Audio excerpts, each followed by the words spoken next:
In the mist-covered valleys of the Yellow River, where early farmers carved terraces into the hills and watched the river's flood shape the land, the story of China began.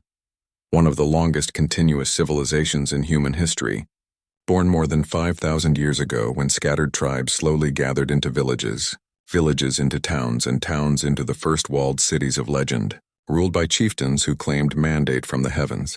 From the semi-mythical Xia to the mighty Shang, bronze smoke rose from ritual altars as kings communed with ancestors through oracles carved into bone and shell, the earliest known Chinese writing, words etched in fire and faith.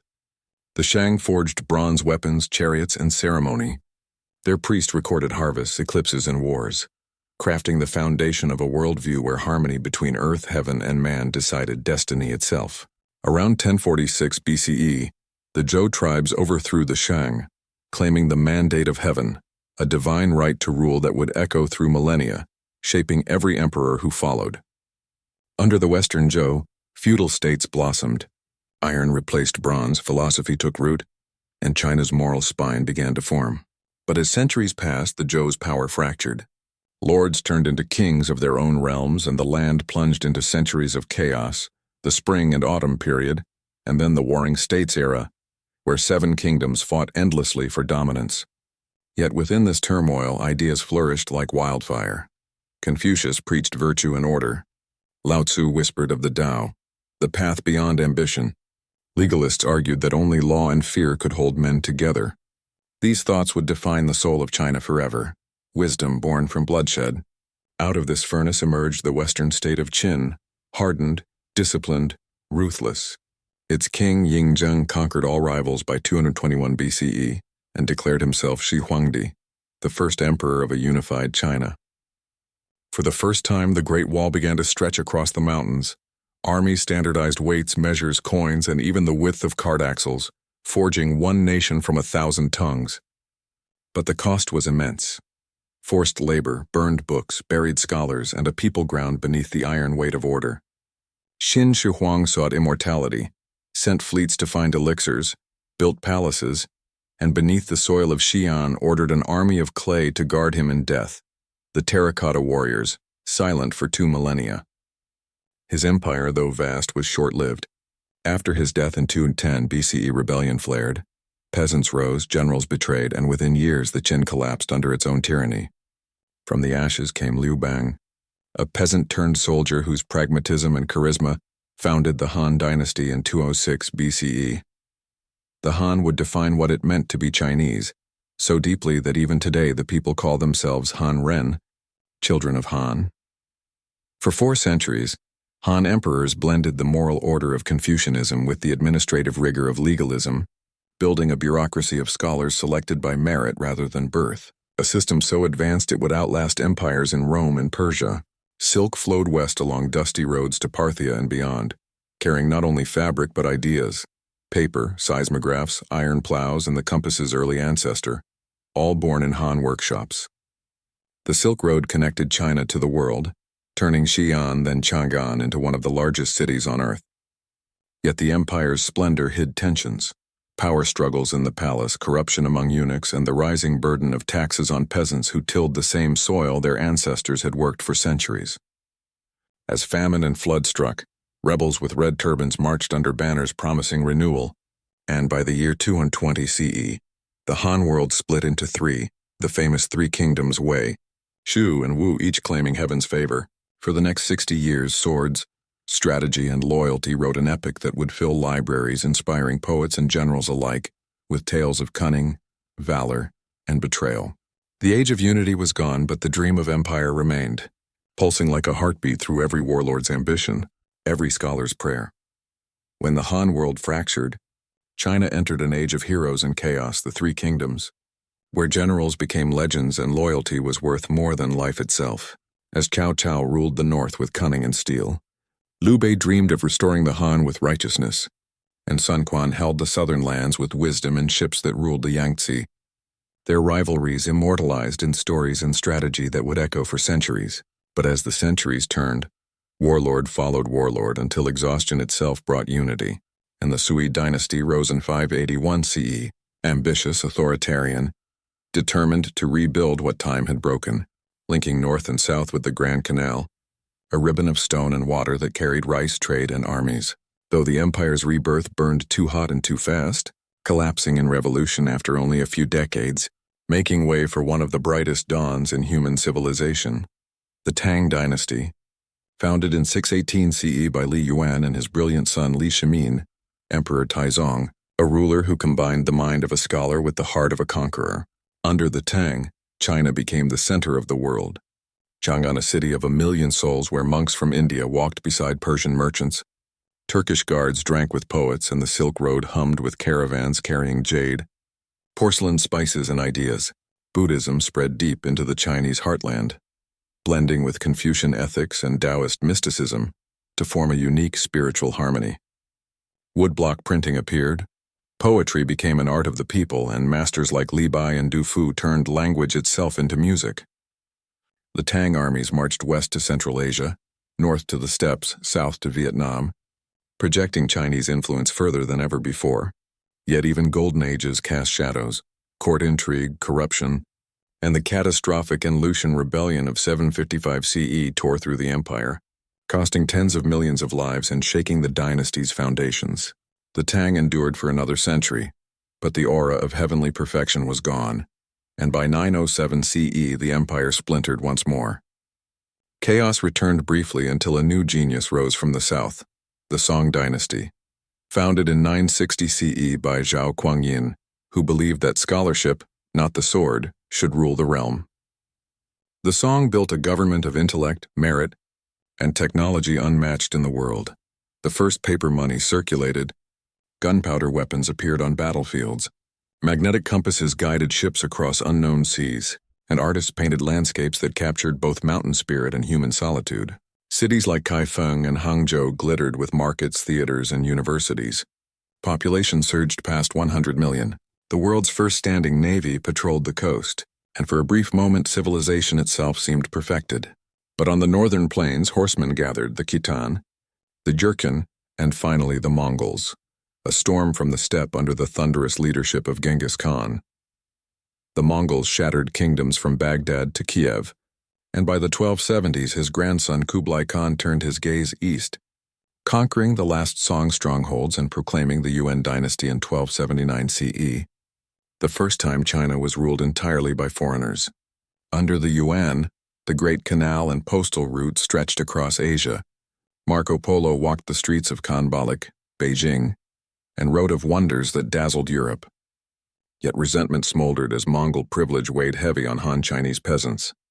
Famine, flood, and rebellion followed, and from that chaos rose Zhu Yuanzhang, a peasant monk turned warlord who drove the Mongols north and founded the Ming dynasty in 1368 CE, restoring Chinese rule and pride once more. The Ming dynasty began with the strength of the soil and the fire of rebellion.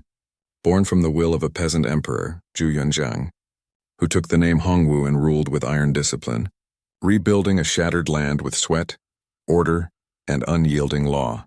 Under the Ming, China reasserted its greatness, repairing the Great Wall, expanding the canal system, and reviving Confucian ideals of virtue and hierarchy. Yet beneath its rigid order pulsed a restless energy that would push Chinese civilization to dazzling heights.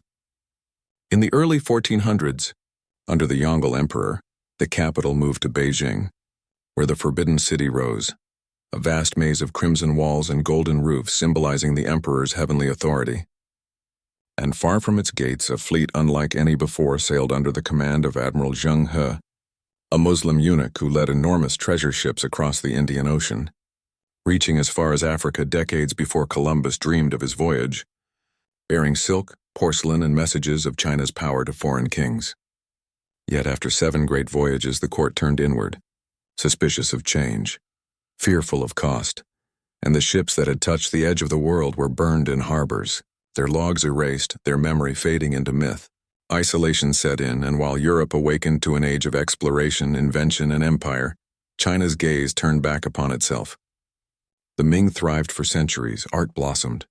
Blue and white porcelain filled global markets. Confucian scholars perfected governance, and the Great Wall was strengthened to its most iconic form. But corruption and complacency crept like shadows through the court. Eunuchs manipulated emperors, silver shortages and natural disasters ravaged peasants, and rebellion rose once again from the countryside. In 1644, as the rebel army of Li Zicheng stormed Beijing, the last Ming emperor hanged himself upon the city wall. From the northeast, the Manchus, a warrior people from beyond the Great Wall, marched in, seizing the chaos as opportunity, and founded the Qing dynasty, the final imperial house of China.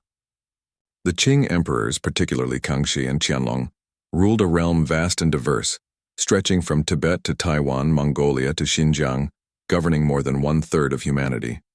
Under their rule, China reached a new pinnacle of prosperity and culture. Calligraphy, porcelain, gardens, and literature flourished, while the empire expanded trade with Europe through ports like Canton. Yet beneath the serene Confucian order, the world was changing. The Industrial Revolution thundered across Europe, and Western empires, armed with steam and steel, sought markets and dominion. When British merchants, hungry for profit, flooded China with opium, addiction tore through the population, and when the Qing tried to stop it, Britain unleashed the First Opium War in 1839, a humiliation that shattered the illusion of celestial invulnerability. China's wooden fleets burned before British cannons. The Treaty of Nanking ceded Hong Kong and opened ports to foreign control, marking the beginning of what historians would call the century of humiliation.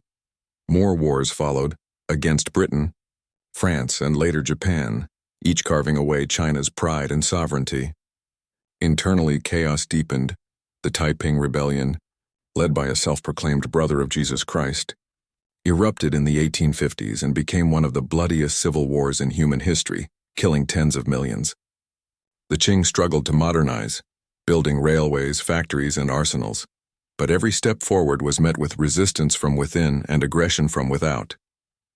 The Boxer Rebellion at the turn of the 20th century, a desperate attempt to expel foreigners, only brought further punishment and foreign occupation. By the early 1900s, the Qing were old, brittle, and broken, a dragon bound by its own traditions. Revolution brewed in the hearts of students, soldiers, and thinkers inspired by Western ideas of nationalism and democracy. In 1911, under the guidance of Sun Yat-sen and the revolutionaries of the Tongmenghui, the Qing dynasty fell, ending over 2,000 years of imperial rule and birthing the Republic of China, a fragile hope born amid the ashes of empire. The fall of the Qing left China reborn, yet fractured, a giant awakening after centuries of slumber but still chained by warlords, foreign powers, and famine. The dream of the Republic flickered weakly as provinces splintered under rival generals, while Sun Yat-sen's vision of a unified, modern China struggled to survive. After his death, a new figure emerged from the turmoil, Chiang Kai-shek, who sought to reunite the country under the nationalist banner of the Kuomintang.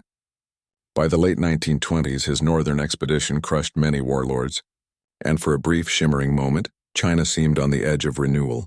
Cities modernized, railroads extended, students studied science instead of superstition, and a middle class began to rise. Yet beneath this fragile progress, anger burned in the countryside where peasants still lived in feudal poverty. Among them, a quiet revolution grew, a movement born from Marxist thought and shaped by Chinese hardship. In 1921, in a small house in Shanghai, 13 young men founded the Chinese Communist Party, a seed that would one day change the fate of 1 billion souls. One of them, Mao Zedong, a teacher from Hunan, would rise to dominate China's destiny. The uneasy alliance between nationalists and communists shattered when Chiang turned on his allies in 1927, unleashing purges and massacres that sent the communists fleeing into the countryside. There they waged a guerrilla war, organizing peasants, promising land and justice until, encircled and nearly destroyed, they embarked on the Long March, a 2-year, 6,000-mile odyssey across mountains, swamps, and snow, a march of death and legend that transformed survivors into heroes and Mao into their undisputed leader. But even as Chinese fought one another, a greater darkness loomed. In 1931, Japan invaded Manchuria, and by 1937 launched a full-scale war of conquest. Cities like Nanjing fell in horror. Millions died in bombings, massacres, and starvation. Yet the invasion forced a temporary truce. Nationalists and communists, enemies bound by necessity, fought side by side against the invader. When World War II ended in 1945, Japan lay defeated, but China was exhausted, its fields burned and its people hungry. The alliance collapsed once more, and civil war returned fiercer than ever.